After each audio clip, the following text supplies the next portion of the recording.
ម្មជាតិនៅរដូវវស្សាស្រស់ស្អាតណាស់បងប្អូនសន្ទុំខៀវខ្ចី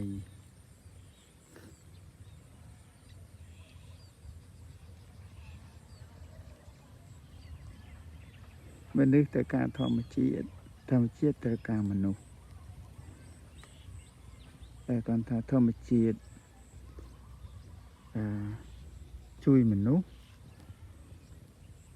ច្រើនជាងមនុស្សជួយធម្មជាតិដូចយើងត្រូវការដកដង្ហើមត្រូវការប្រើប្រាស់ធម្មជាតិដើមឈើត្រូវការស្រូវត្រូវការរុក្ខជាតិផ្សេងៗចឹងណាដើម្បីយើងអាចរស់បានបានថាមនុស្សយើងញ៉ាំនឹងប្រើប្រាស់ធម្មជាតិហើយបំផ្លាញធម្មជាតិទៀតរឿងហ្នឹង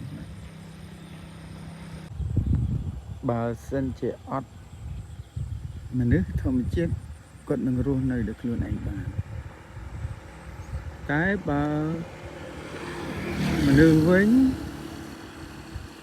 រស់នៅដោយគ្មានធម្មជាតិពិបាករស់ហ៎បងពិបាករស់នៅឥឡូវបើសិនជាអត់មានភ្លៀងអត់មានខ្យល់បាទអត់មានដើមឈើអត់មានទាំងអស់ហ្នឹងយើងអត់អាចទ្រទ្រង់ជីវិតបានទេយើងនឹងស្លាប់ដូច្នេះធម្មជាតិសំខាន់ណាស់ស្រស់ស្អាតញញឹមជានិច្ចស្មោះត្រង់យើងជានិច្ច